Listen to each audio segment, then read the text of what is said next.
All right. Does this work? Yep, it does. So here's our next speaker, starting a bit late. Apologies for that. Sweet. Hey, everybody. Oh, yep. Oh, OK. We have Just to waiting wait. for the live stream to start. We're good? OK, so we're good with the live stream. Thanks, everyone. My name is Tim. I'm from Pegasus. I'm here to talk about some changes we've made to the EIPS process. If you came here at the time of my talk, I'm sorry you had to listen to 15 minutes of ETC shilling. This talk is about Ethereum. Yeah, so basically, and sorry, I actually had slides for this, but they're on a Mac, and now I need to go through the PowerPoint, so the PDF, so you'll lose my animations. Yeah, so back at DevCon last year, my colleague Dano and me gave a talk about changes in the EIPS process. Over the past year in 2019, there were a lot of proposals made to improve things based on how Istanbul had gone. And I'll give you a bit of background about that and then walk through the proposed changes that we had and how we've done on them so far. So the first thing to note is like where we were at DevCon last year. We were just off the tails of planning Istanbul, which was kind of the hard fork for which there had been the most EIPS proposed to Ethereum ever. The Ethereum community had grown a lot in the past year, and the process we used up to Istanbul was kind of a waterfall process, where we had all these stages of the EIPS process, and every single EIP had to move through each step of the process at the same time. And this means that the process kind of gets stuck every time there's an EIP that slows it down. And what I have on the slide here is all the EIPs that were kind of in this finalish stage that were proposed for Istanbul and all the dependencies that had between them. And so this means that like when it came to time to plan the actual upgrade, the core developers had to think through all of these dependencies, try and figure out what's the best way for all these EIPs to work together in the upgrade, which ones are actually competitive to one another. And that slowed the process down a lot. So instead of having your upgrade in October like we planned, we ended up having it at the end of the year. And so during the year, as this was going on, a lot of people in the community proposed some ways we could improve the process so that Berlin, which would be the next network upgrade, could be much smoother than Istanbul. Here I had an animation about how we've done so far. And basically, the first thing that happened is as we wrapped up Istanbul, we had an issue. We were so caught up with all of these EIPs that I showed earlier that we kind of forgot to think about the difficulty bomb. So even though some people did some calculations for when the bomb would go off, and those showed that it would come up, I think, in summer 2020, people didn't really double check those calculations. And then in November, when we were basically done planning the Istanbul upgrade, ready to go live on mainnet, somebody showed up in the core developer chat and said, hey guys, I think the bomb is going off right now. And they were right. So we had to put together this kind of emergency upgrade called Muir Glacier that would basically just push out the bomb, and we had to deploy that over the holidays. It was less than ideal, but luckily we had over 99.5% of the nodes on the network upgrade. And so now, so again, you get like some spoilers or some fancy animations here. Oh well. Back to the proposals that were done. We tried to aggregate them at DevCon and called it the train station model because the goal was to have a process that was a bit more like how trains operate, where you buy a ticket at the last minute, you get on it, and then the train leaves without you, rather than like a plane ticket where you kind of buy your ticket months in advance and then the plane will wait for you if your luggage is already inside. And there were four main ideas here. The first is that we wanted to have EIPS progress independently throughout the process. So like I mentioned earlier, we used to have this waterfall process, which wasn't great because it would get deadlocked on the slowest EIP every time. So ideally, you want EIPs to move at different stages, at different pace, and then you schedule them for a specific upgrade once they're actually done. And then similarly, we wanted EIPs to have a champion. So this might sound trivial, but having someone who is kind of a single point of contact that the core developers can ping, who shows up on the call, even though they're not doing all the work for the EIP themselves, is hugely important. The third thing is kind of related to the first. So if you have these EIPs that progress independently, you would like to have updates that ship based on whatever is ready.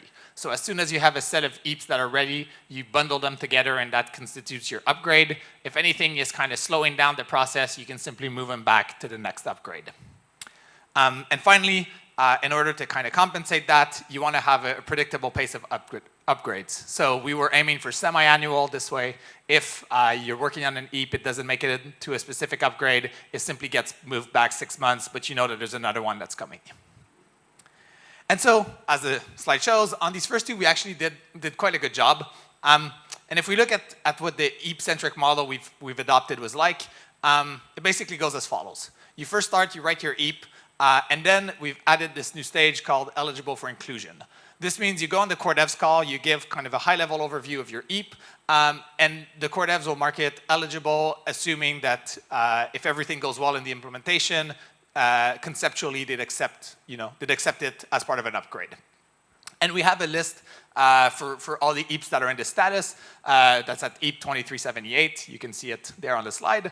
And this is a bit different than what we did before because the EIPs are not already assigned to a specific upgrade. We're just saying this is like something we'd like to do, but we're not committing to when we're actually gonna get this live.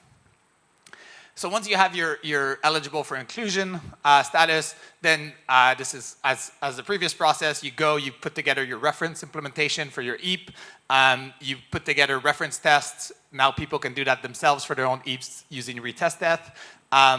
We have a new security consideration sections in the EIP, so every EIP should have kind of a detailed explanation of the security implications. And you'll want to get the community to poke at your EIP and give feedback and iterate on it.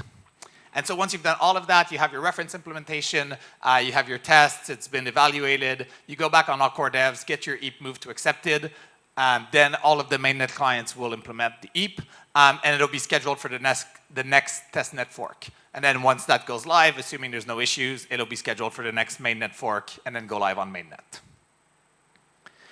And so if you look at this model in kind of a more visual way, you can see the various stages kind of laid out here. And I've linked all the EIPs that have been kind of proposed and talked about on the core devs call over the past few months.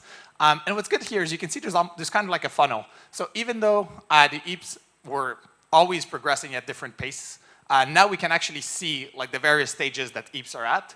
And it really helps to reason about what's ready, what's not, and to make sure that things are not like deadlocked based on something else. So obviously the big caveat there is that we haven't gone through a full upgrade cycle yet. So we haven't run this process all the way to the end, but it's starting to look promising. And under the kind of 0 column, you can see there's like stateless clients, ungas, finality gadget. So these are initiatives that are being worked on, but that are kind of still at the pre-EIP and research stage.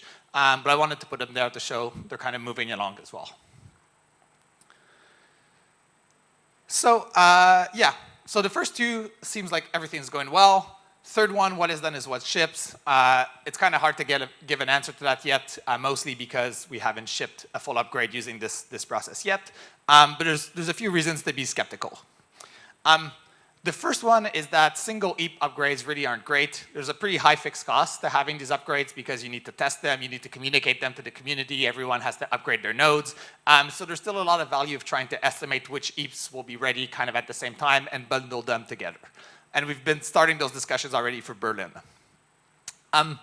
The next thing is that dependencies don't magically disappear because you have smaller upgrades. So you do spend less time thinking about like intra-upgrade dependencies, but you do spend a lot of time thinking about dependencies across multiple upgrades. And one example of this is this ungas proposal, which proposes to make gas unobservable in the EVM, and EIP 1702, which proposes to add versioning in the EVM. There's a lot of conversations about whether we should only ever have 2 EVM versions, one with gas observable, one without. And then if we decide to do that, that obviously implies which of these EIPs and we deploy and when. The third bit is that for pretty technical changes, it's even harder to get a good definition of done. So as we've been working on like more, bigger changes as part of Ethereum 1.x, we don't have a really good feel to know when this is like actually ready to push. So if you look at things like EIP 1559, the fee market change, EIP 1962, which added a bunch of crypto precompiles, and even stuff like stateless clients and ungas, it's really hard to like draw the line and say, okay, this is actually ready. And so therefore it makes it harder to say, okay, when do we actually ship this? And the final bit is that this model kind of doesn't have the forcing function of a date. So in the past, even though we had a waterfall model with like every single date that we would miss, at least it gave us something to aim for, and we would kind of get it, but all like kind of late. Now that we don't have a date, we don't have like the specific thing that we're aiming for. So yeah, mixed bag for the third one. How about semi-annual upgrades? This is something we're actually not going to be doing, and there's a few reasons for this. The first is it conflicts basically with the idea of shipping things when they're done. So if you have this predictable cadence, it's kind of hard to map that back to saying like, oh, we'll deploy this as soon as it's ready. And the second, probably the most important one, is it's just not clear what the right pace is to have upgrades. So whether that's 6 months, 4 months, 3 months, or a year. And that's mostly because of like the large ETH1.x research initiatives and then some coordination that we need with ETH2. We really can't predict what the next like 2 years of upgrades will need to be in terms of cadence. And the third point is there's been an interesting proposal to move from having block-based upgrades to time-based upgrades. So one of the big challenge we have now with these block-based upgrades is we need to set a block like 1 or 2 months in advance. And because of the variance in the block times, this means that the actual time at which the network upgrades might drift by about a week. So it's extremely hard for teams running nodes to prepare, well in advance for that.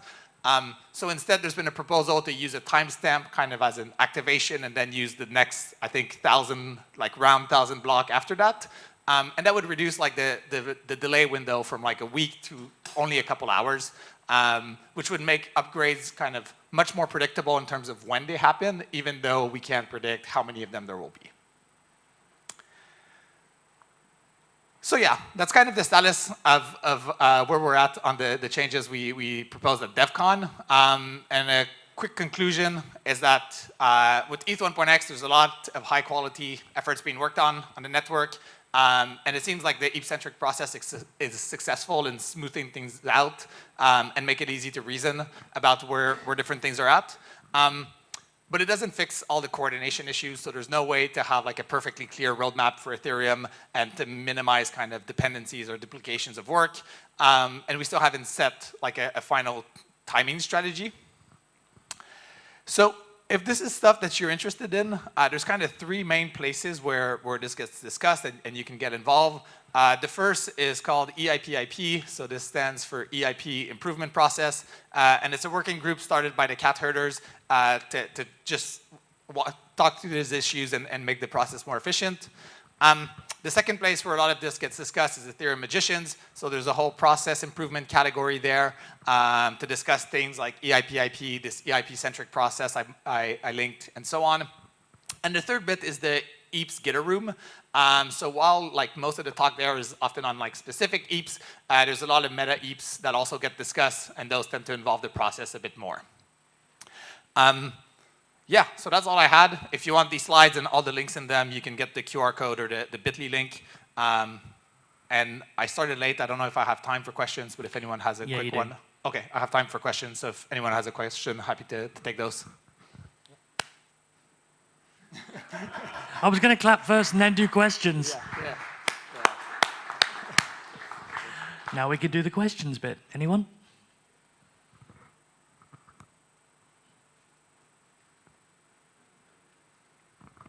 Okay, cool. Well, thanks a lot.